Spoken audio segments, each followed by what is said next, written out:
Jesus Christ, Porky. Get your own bloody YouTube channel, eh?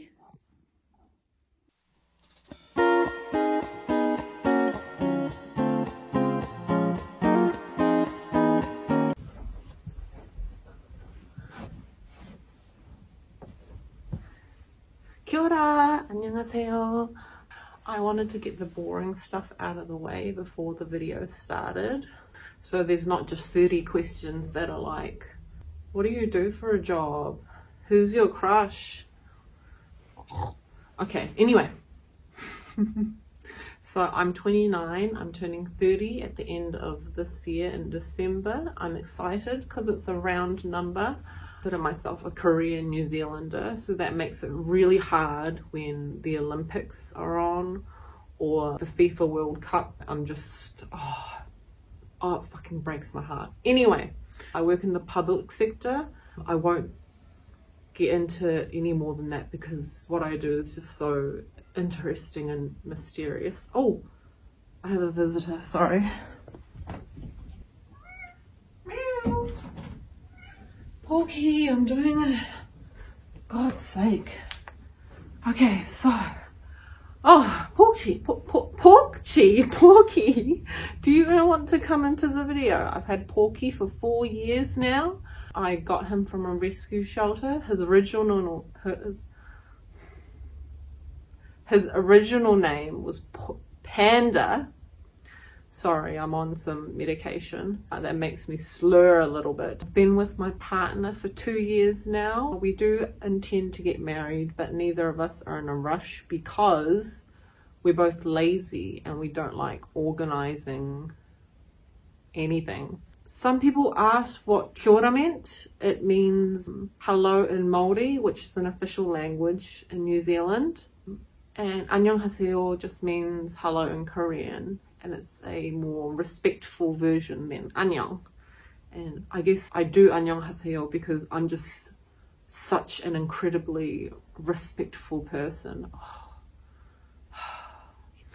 Okay, let's move on to the Q&A before my head starts like exploding. Of course, how could I forget? I've had hundreds and thousands of my subscribers, never mind that, beg for me to continue with identifying my feelings. Should I feel playful, which is probably going to annoy Isaac later. I also feel a little bit bored and a little bit disgusted with myself because I'm supposed to be working. Haha. Wait. One more thing I wanted to add is that since making this, I now have 75 subscribers, and I'm not going to take this down because these are my favorite colors. Yes, I know. It is something to be proud of, isn't it, Porky? Isn't it? Yes. Good boy. Jesus Christ, Porky. Get your own bloody YouTube channel, eh?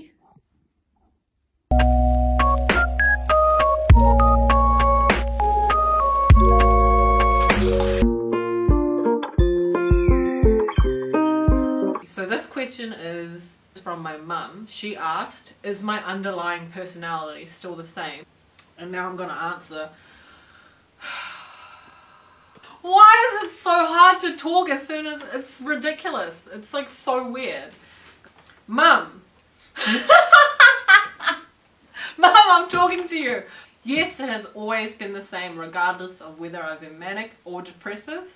My moods have fluctuated a lot. However, my underlying personality traits, I will say, that don't change are I'm very assertive, I'm a direct communicator, I'm very bratty, I was kind of spoiled, sorry mum, so I like getting my own way.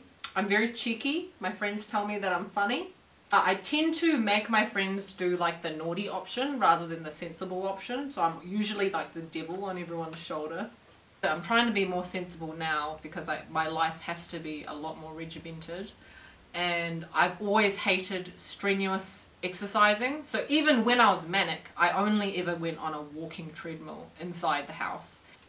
And I've always been sharp. So those things don't change whether I'm manic or depressed. So mum, you don't need to worry. It's more that I'm just going through a transition period with my medications and my moods fluctuate a lot. So She has been concerned about that, but I'm getting better, so that's the answer to that question.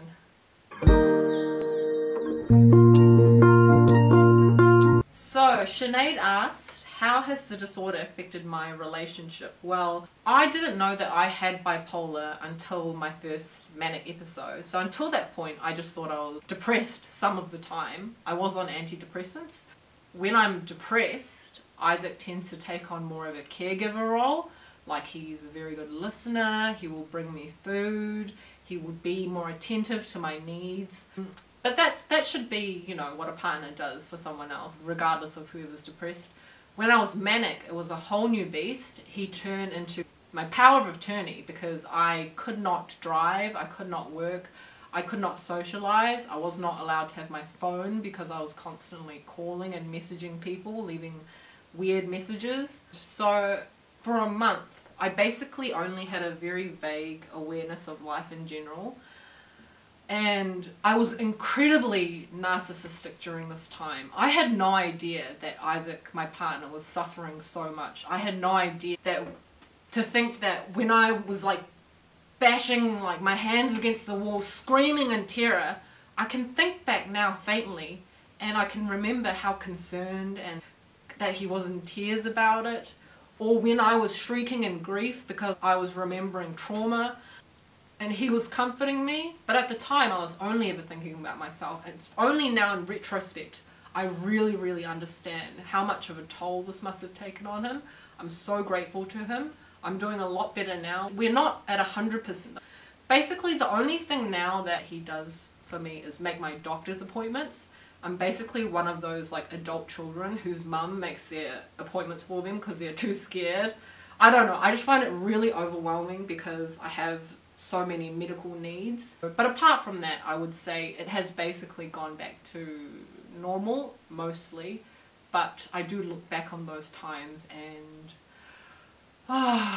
it's very bittersweet because there's a lot of euphoria mixed with terror in there. So my friend Shelley asked, Shelley with an E, she asked, is bipolar a lifelong condition? Yes, it is believed to be a lifelong condition. It is different to other mental disorders in that it is thought to be genetically inherited. So this is different to people who might have depression or have some depressive episodes throughout their lives and they take antidepressants for a couple of years. With bipolar, you may need to take mood stabilizing medication for the rest of your life. It's not true for everybody. I mean, it is a secret aspiration of mine to eventually not be on medication, but I'm not going to cry about it if that doesn't happen. Many people with bipolar don't know that they have it, so for a long time they may self-medicate with drugs and alcohol. This is what I did for a decade, pretty much until I met my partner. So that's the answer to that question, Shelley. Shelley, without an E, asked, what are some of my favourite movies, TV shows and documentaries? Well, I pretty much watch a movie every other day, so I really can't tell you. For some reason, Fargo comes to mind. I love that movie. Korean movies, I would say my favourite is Memories of Murder. It's the same director as the guy who directed Parasite, Bong Joon-ho, and I think everybody should watch it. I'm sorry, Shelley, I couldn't answer really the movie one properly. Mostly what I like are TV shows. So I love TV. I love TV so much. It's one of like my biggest hobbies is watching television. I love Band of Brothers. I watch it annually. It's probably the best miniseries ever made. If you haven't watched it, you're missing out. I like cartoons that aren't too zany. So I like King of the Hill, The Simpsons. Here's a slide of all the shows that I like that come to mind. I like so many TV shows, but these are the main ones. And the majority of them are American. But that is because America makes great fucking television, okay? So I can't help that. What is my favourite song? My favourite song for the moment is Good News by Mac Miller. He's my favourite rapper. He died at the age of 26 of a drug overdose.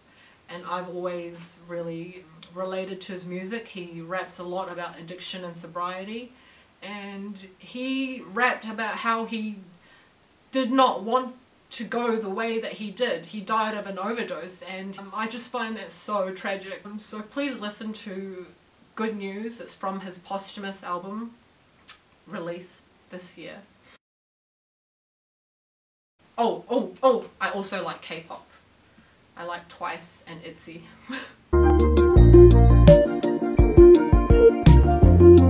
Lily asked, what is my morning routine like and how has my diagnosis affected it? Prior to my first hypomanic episode, I was an extremely sedentary person. I would sleep in till like 9 or 10 a.m. Then I would wake up, I would have a pie, maybe 2 pies and a Coke for breakfast. I basically lived like a construction worker. I would eat junk all day, and I was able to do that and maintain this weight because when I get very depressed, I stop eating. So that's why I was able to sustain, you know, the weight that I am. I also have very cheap tastes. I've been the first person at KFC in the morning multiple times. I also have no interest in not being comfortable. I wake up in my PJs and I stay in my PJs a lot of the day.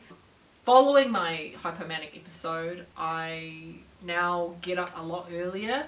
I get up a lot of the time to see the sunrise. Sometimes I eat healthy things, like All Bran with soy milk and a healthy smoothie that my partner makes me.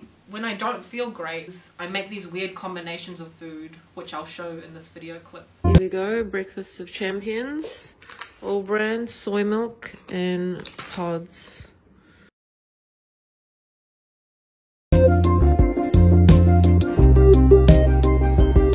So my friend Elise, who has a PhD in philosophy, she asked, to what extent does the DSM, which is the Diagnostic and Statistical Manual of Mental Disorders, to what extent does the DSM criteria limit or expand my sense of self? And are there things that I experience as a part of bipolar that are outside of this criteria? Well, I do not believe the DSM limits me at all because I do not think of myself as a bipolar person. I think of myself as a person who just happens to have a mood disorder. However, if you do look at the DSM, I do meet 99% of the criteria for bipolar 2, and I have been diagnosed as such. However, there are so many things experienced by people with bipolar and ADHD that are not discussed or well known. When you're manic, you see the world completely differently. People are way more attractive, you can hear better, colours are brighter. If something is funny, it's fucking hilarious, and life is basically dialed up to 11. It's also often kind of like a mixed feeling or weird when people tell me that I'm being very brave or courageous to speak up about this stuff because 1, I'm an open book anyway, and 2, I had so many fun times when I was manic that it's also like, oh, okay, yeah, I actually had a great time, but I just forget about the terrible times. Have asked, what medications am I on and how do they affect me? So prior to my first episode, as I've discussed, I was on antidepressants for unipolar depression. This is pretty standard for a lot of people with bipolar to be misdiagnosed, to have depression until they have their first episode. And antidepressants can strongly exacerbate mania in people with bipolar. So once the District Health Board found out that I was on antidepressants, they took me off them, and now I am on antipsychotics, mood stabilizers, and benzodiazepines, and also a sleeping pill. Now eventually these will all be tapered off and weaned down until I'm only taking a mood stabilizer. I definitely do not recommend taking benzodiazepines for a long time because they're extremely dangerous for your mental health. I have to be on them because I've had this episode, but they're easily abused. I take a lot of different pills a day at the moment, and it's a huge pain in the ass. But the thing about having bipolar is the two most important things are getting sleep and taking your meds. And I'm good at the second one so far, and I'm not good at the first one, but I'm working on it. So I hope that answers your question, Pip. It's ironic that benzos are bad for your mental health and you're taking them for your mental health. Yeah. Oh, I wish I didn't have to, but I get the shakes now if I don't. But they're tapering the dose down, so eventually I won't be on them anymore. What are the names of the meds that you're on? The names of the meds that I'm on are aripiprazole, sodium valproate, diazepam, and promethazine. How do they affect me? I feel quite normal right now, so that's how they affect me. They've stabilized me. I go up and down depending on the time of the day, and also seasonal changes seem to affect me a lot as well. But the medications definitely help to stabilize me, and anything further than that should be discussed with one's doctor. That's a good answer. Oh, I got my way out of that one.